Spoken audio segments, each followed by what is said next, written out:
tonight, agri-communication firm Esoko is projecting an increase in commodities for the month of December if measures are not put in place. November, however, saw a downward trend in food prices, a development which has been attributed to the harvesting going on in certain parts across the country. Let's take a look at the Ghana Commodity Index, and we'll be back for a discussion on that. Tomato prices plunged by 20.53%, closing the month at 428 Ghana cedis per crate, followed by soya, which also dropped 9.93% to close at 255 Ghana cedis. Cowpea dropped 7.08% to close at 386 Ghana cedis, with local rice prices also falling by 4.94% to close at 349 Ghana cedis. Gari prices dropped by 2.41% to close at 173.71 pesos per bag, with imported rice going down by 1.14% to close the month at 374.80 Ghana cedis.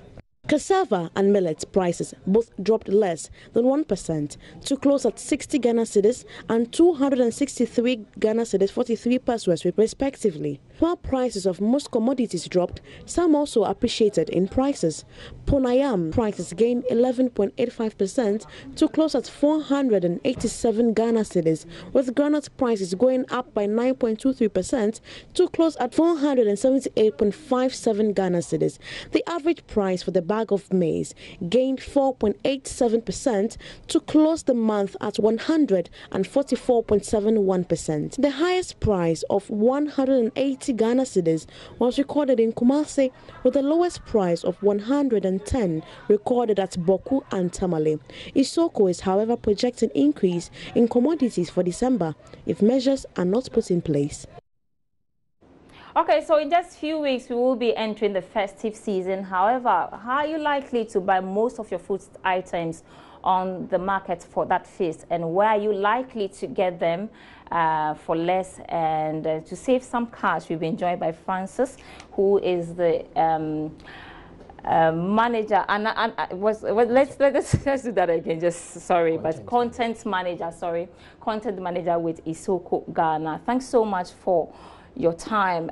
We've seen that November performed quite well. Prices were down, but you're projecting that December is going to go up. It's likely to go up. Why is it so?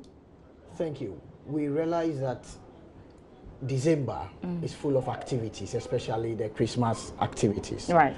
And so in most periods of the month, traders will want to cash in on the festive activities, and so we want to push commodity prices up a bit. But if you also look at especially some commodities, maize, you realize that in the month of November, which is still a harvesting period within some of the areas, the commodity is moving up, which is quite worrying, because if this trend continues, by the time the harvest is complete, prices are going to skyrocket, right, which needs to be checked.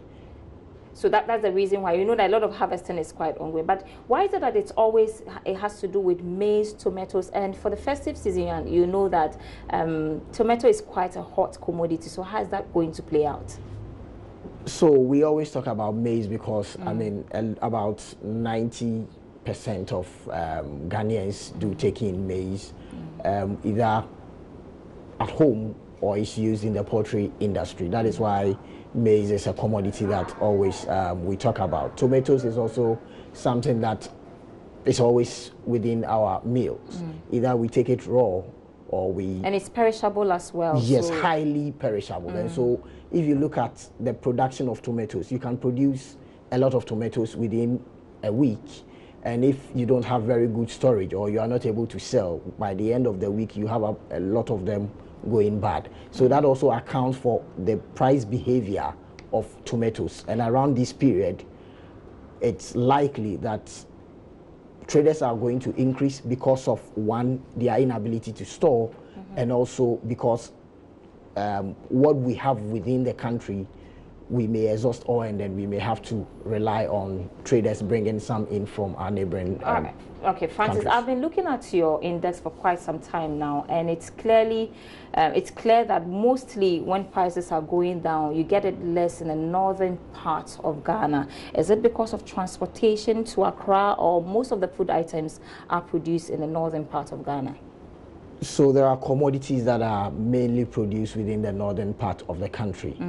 And when you look at the cost of living in the north, if you compare it down south here, they are always on the low side. And so prices of commodities generally at the north are always on the low side as compared to the ones that we have here.